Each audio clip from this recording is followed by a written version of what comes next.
우리의 신앙의 여정에는 늘 기쁜 일, 감사한 일, 또 평탄한 일 이렇게만 있으면 얼마나 좋겠습니까? 그러나 그렇지 않은 것을 알고 우리가 다 신앙생활을 하고 있습니다. 신앙생활의 여정에는 항상 험난하고 또 힘든, 또 갑자기 예기치 못한 그런 어려움, 그런 것들을 우리가 경험할 때가 있습니다. 그래서 우리는 신앙의 여정을 이렇게 표현합니다. 보이지 않는 시간이다.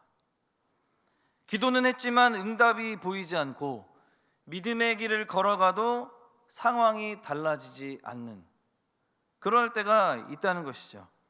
그럴 때 흔히 우리는 이렇게 말합니다. 주님, 차라리 무엇이라도 딱 보여주시면 감사하겠습니다. 그러면 제가 믿을 수 있지 않겠습니까? 이렇게 흔히 말합니다. 그러나 오늘 본문에서도 말씀하지만 보이지 않아도 말씀을 믿는 사람이 어떤 은혜를 경험하게 되는지를 오늘 본문을 통해서 보여주고 있다는 것입니다. 오늘 요한복음 4장 이제 전반부에서 이제 점점 후반부로 가면서 오늘 본문이 이제 46절부터 시작이 되는데요. 거기 보면 예수님께서 가나로 다시 오시는 장면으로부터 시작됩니다. 그것은 바로 이전에 첫 번째 표적을 보여주셨던 포도주, 물로 포도주를 만드신 첫 번째 표적의 자리였습니다. 그리고 이제 두 번째 표적은 눈에 보이지 않는 말씀의 능력으로 사람의 생명을 살리시는 사건이 바로 오늘 본문의 내용입니다. 한 왕의 신하가 아들이 이 병들어 죽게 생겼습니다. 그 소식을 듣고 예수께 나아온 거예요. 그는 절박한 심정으로 말합니다. 주여, 내 아이가 죽기 전에 내려오소서. 그의 마음에는 불안함도 있었고 현실에 부딪히는 그런 역경들, 그런 불안, 그런 것들이 함께 있었겠죠. 믿음도 있었지만 한편으로는 불안함도 그의 마음 가운데 있었다는 것입니다. 그런데 예수님은 단 한마디 말씀하십니다. 가라, 네 아들이 어떻다고요? 살아있다. 그런데 그는 아직 아무것도 보지 못했습니다. 그러나 주님이 말씀하신 그 말씀 하나만 믿고 다시 걸어갔습니다. 그리고 그 믿음의 발걸음 끝에서 그는 정말 살아있는 아들을 어떻게 합니까? 보게 되었습니다. 오늘 우리는 이 이야기를 통해서 보이지 않아도 말씀을 붙들고 걸었을 때 어떤 일이 일어나는지, 그리고 그 믿음이 어떻게 생명을 살리고 현실을 바꾸는지 함께 살펴보려 합니다. 그렇다면 이 놀라운 이 믿음의 이야기는 어디서부터 시작되었을까요? 바로 절망과 위기의 자리에서부터였다는 거예요.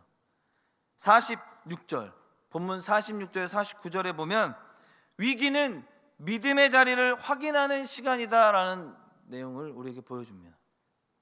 그래서 예수님께 나온 사람은 누구였습니까?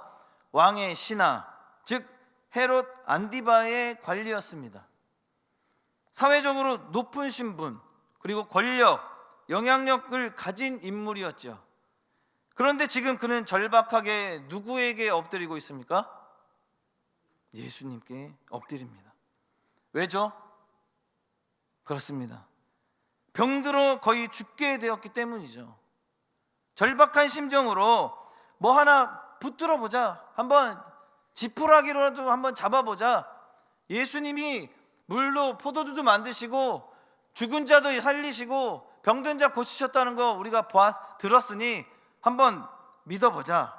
그렇게 절박한 심정으로 자기는 높은 신분의 권력을 가지고 있는 사람이지만 주님께 바짝 엎드렸다는 것이죠.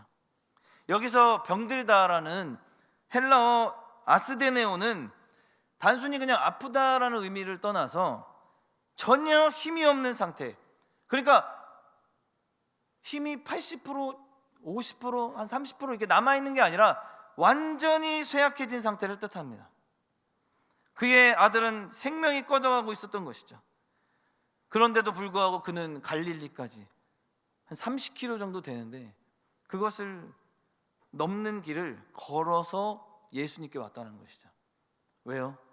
그만큼 간절했기 때문에 그렇게 왔다는 것입니다. 그런데 우리가 또 한 가지 알 수 있는 것은 그의 믿음은 아직까지는 기적을 보는 믿음 정도의 수준에 머물렀다는 것이죠. 그래서 예수님께 이렇게 말한 거예요. 내려오소서, 죽기 전에 오셔야 합니다 라고 간청을 드린 것입니다. 즉 예수님이 직접 가야만 고칠 수 있다라고 생각을 한 것이죠. 하지만 예수님은 말씀하십니다.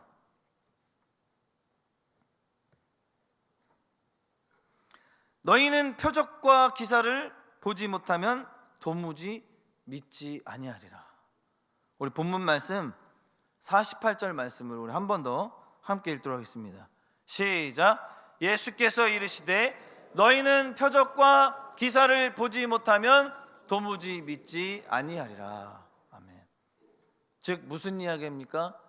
반대로 직역하면 너희는 봐야지만 믿지 않느냐라는 말씀입니다. 이 말씀은 어떻게 보면 너는 꼭 봐야만 믿겠느냐라고 하는 책망이라기보다도 그 책망하기 위한 것이 아니라 그의 믿음을 보는 믿음에서 어떤 믿음으로요? 듣는 믿음으로 옮기시려는 하나님의 초대의 모습이라는 것이죠. 그렇습니다, 여러분. 우리의 믿음도 종종 이 신화와 같다는 거예요. 기도는 하지만 눈에 보이는 변화가 없으면 낙심하게 되는 것이 우리 인간의 모습입니다. 하나님이 정말 일하고 계신 것일까? 정말 내 기도 들어주시는 거 맞을까? 그렇게 의심한다는 거죠. 그러나 하나님은 우리의 위기를 통해 묻습니다. 어떻게 해요? 너는 상황을 믿느냐 아니면 나를 믿느냐? 우리는 누구를 믿어야 합니까? 상황을 믿습니까? 우리의 현실에 처한 어떤 상황들을 믿어야 할까요? 아니죠. 우리는 오직 예수님만 믿는 줄 믿으시기 바랍니다. 성경에도 보면 비슷한 인물이 나와요.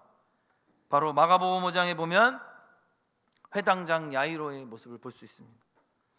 그 역시 딸이 죽게 되었을 때 예수님께 나와 간청하죠. 내 딸이 죽게 되었사오니 오셔서 그 위에 손을 얹어서 기도해 주십시오. 그런데 예수님은 바로 가지 않으시고 길에서 다른 여인을 고치십니다. 그 사이에 이제 사람들이 와서 당신 딸이 죽었습니다.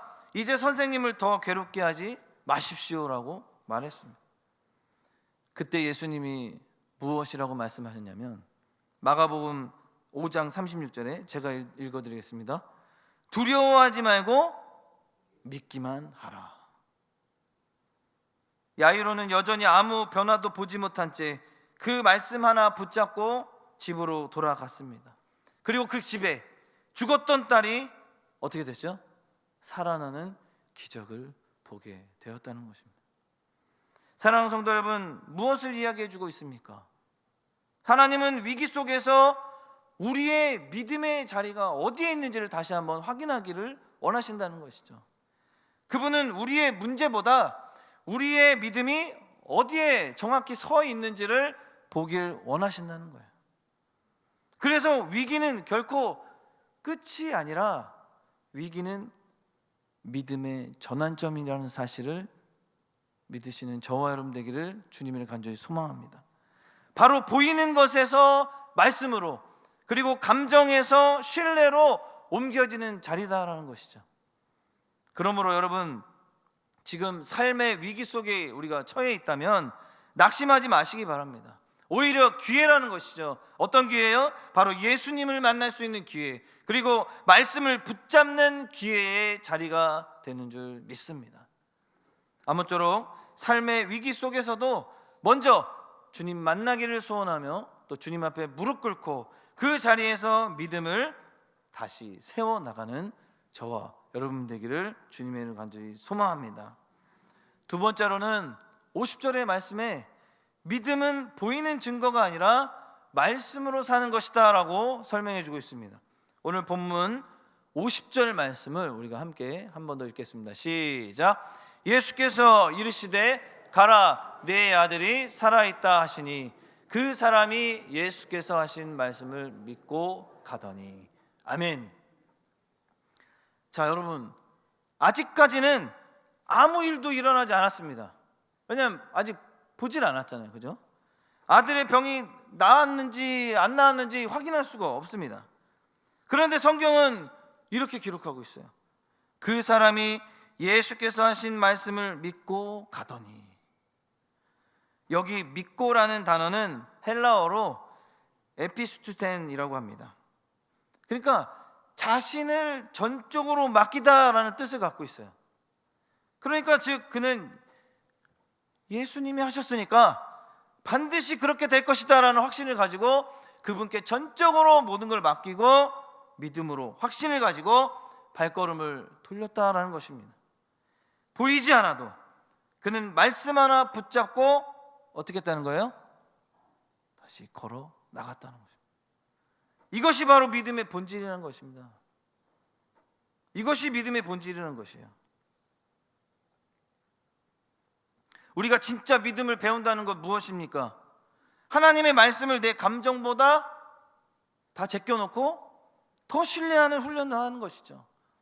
그런데 우리는 이 믿음의 훈련에 있어서 가장 우리가 주의해야 될 것이 바로 우리의 내 감정이라는 것이죠.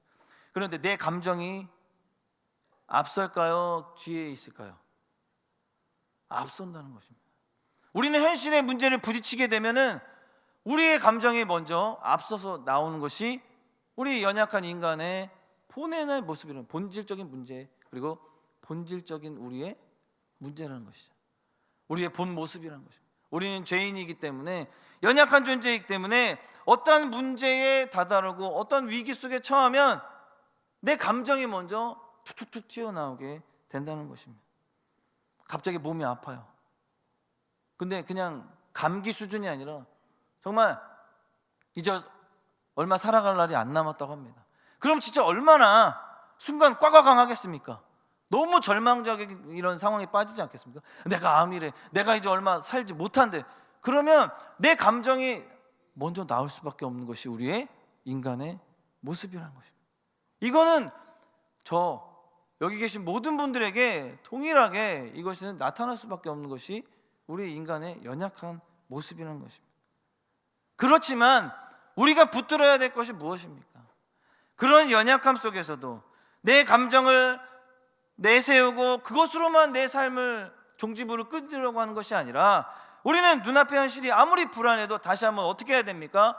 우리는 하나님은 신실하시다, 하나님은 나를 다시 살리실 것이야, 그리고 반드시 하나님은 무언가 뜻이 있으실 거야 라고 그 뜻을 붙들고 우리는 다시 한번 기도하며 주님을 붙들고 주님 앞에 무릎 꿇고 기도하며 나아가는 것이 우리의 하나님이 원하시는 믿음의 사람들의 모습이다라는 것입니다.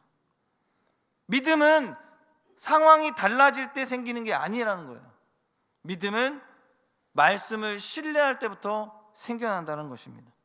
바로 그 한마디 말씀을 붙들 때 하나님의 능력은 현실 속에 나타나기 시작한다는 거예요. 예수님께서 풍랑이는 바다 위에서 제자들에게도 말씀하시잖아요. 내니 두려워하지 말라. 그때 어떻게 했습니까? 그 말씀 하나로 제자들의 마음이 평안을 얻었잖아요. 그리고 그 말씀 하나로 베드로는 무리도 걷는 그런 기적이 나타났다는 것입니다. 그러니까 믿음은 바다가 잔잔해진 후에 생긴 게 아닌 거예요. 믿음은 그 말씀 하나로 풍랑 속에서, 그런 어려운 상황 속에서 그 말씀을 그냥 내가 믿었을 때, 말씀을 붙들었을 때 그 믿음이 생겨났다는 것입니다. 그러므로 우리도 마찬가지입니다. 상황이 여전히 어두워도 말씀은 내 길의 빛입니다 라고 우리가 고백해야 되고, 기도의 응답이 지연되어도 하나님은 지금도 일하고 계십니다 라고 선포해야 되는 것이죠. 그리고 결과가 보이지 않아도 하나님의 말씀은 진리의 말씀입니다 라고 고백하며 하루하루를 우리가 삶을 살아갈 때 지탱해야 할 믿음의 선포라는 것입니다. 그럴 때 하나님은 우리에게 단순한 위로가 아니라 말씀의 실제, 곧 살아있는 은혜의 결과를 우리 모두에게 허락해 주시는 줄 믿으시는 저와 여러분 되기를 주님의 이름으로 간절히 소망합니다.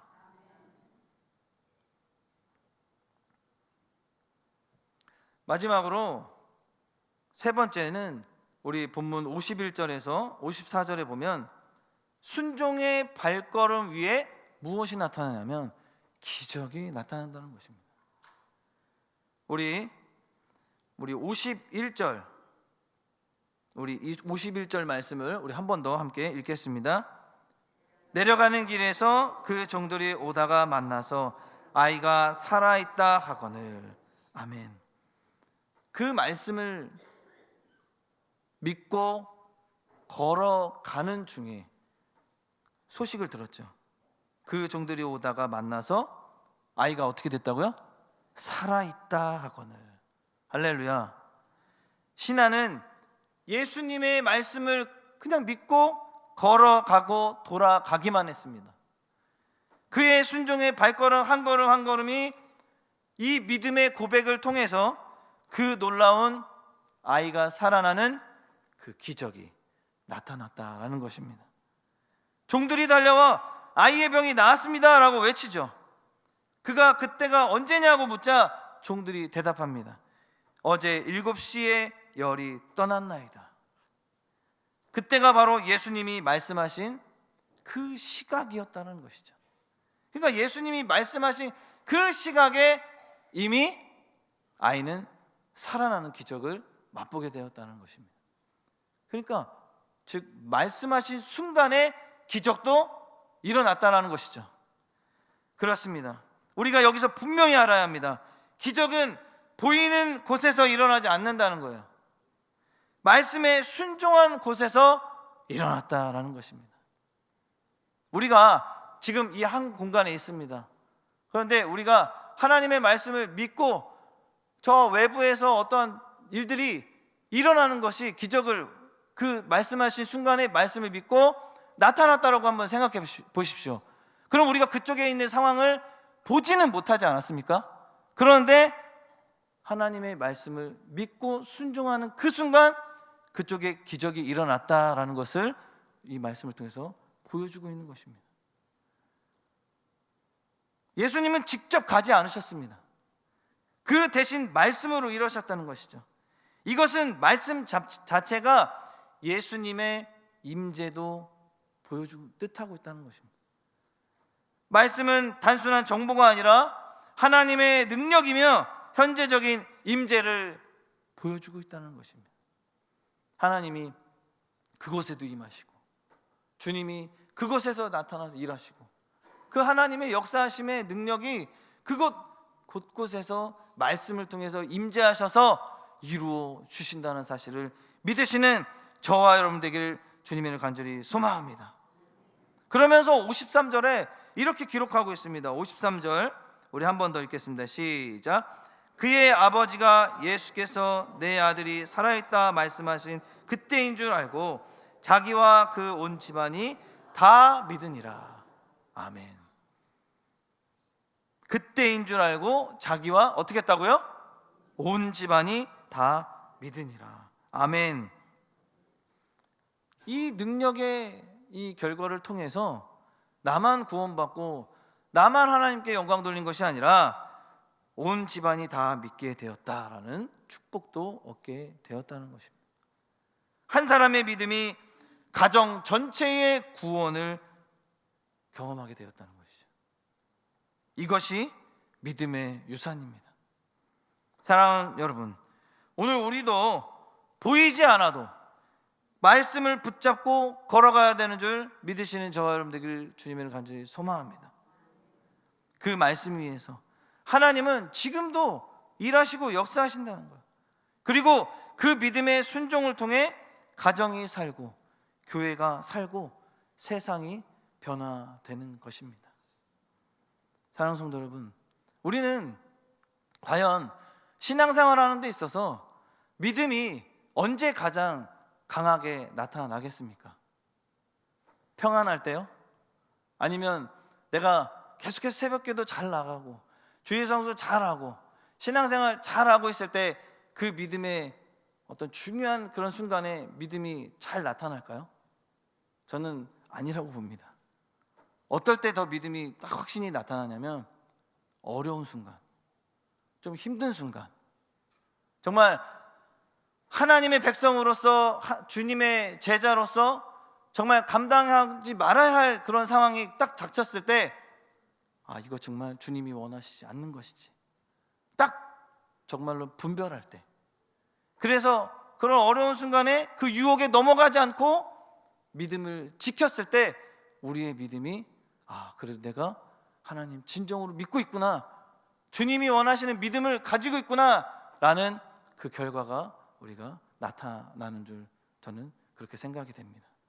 아무쪼록 우리가 어려운 상황 속, 힘든 상황 속에 있을 때 오히려 사단의 유혹에 더 좋은 일로, 그들에게 더 좋은 일로 우리가 넘어가서 우리가 신앙을 잊어버리고 또 우리의 믿음이 연약해지는 것이 아니라 오히려 그런 어려운 순간에도 우리는 오늘 본문에 나왔던 보이지 않는 그런 상황 속에서도 오직 하나님의 말씀만을 믿고 그렇게 나아가서 정말 기적을 맛보아 하나님께 영광 돌리는 삶을 살아가는 우리 모든 성도님들 되기를 주님의 이름으로 간절히 소망합니다.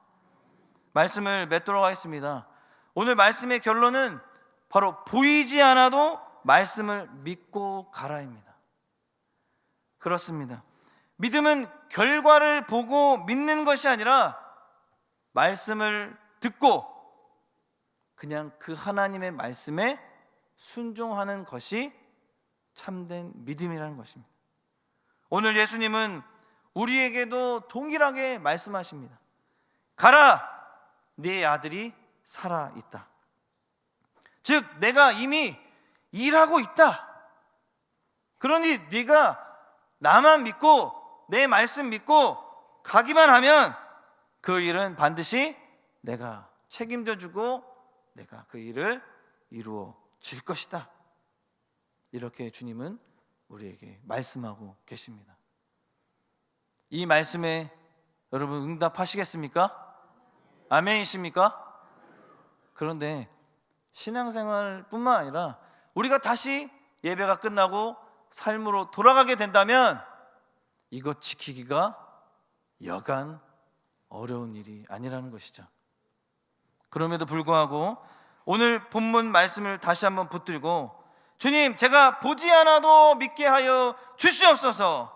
상황이 아니라, 문제가 아니라 하나님 그 말씀 따라 걷게 하여 주셔서 이 모든 문제는 문제를 문제로 삼지 말고 주님께 모든 멍에와 질고를 맡겨드려 주님이 일하셔서 그 모든 문제가 문제로 나타나는 것이 아니라 오히려 기회가 돼서 주님을 만나는 기회, 또 주님을 통해 기적을 맛보는 기회가 되어서 우리가 삶을 통해 살아갈 때 가정이 살고 또 교회가 살고 세상이 변화되는 일에 우리가 다 쓰임받는 저와 여러분 되기를 주님의 이름으로 간절히 소망합니다. 아무쪼록 한 주간 이제 삶을 살아가는데 보이지 않아도 말씀 믿고 가는 믿음의 걸음이 되셔서 여러분의 삶 가운데 실제가 되기를 주님의 이름으로 간절히 축원합니다. 우리 이 시간 말씀의 기도 제목 붙들고 한번 우리 합심하여 통성으로 기도하도록 하겠습니다.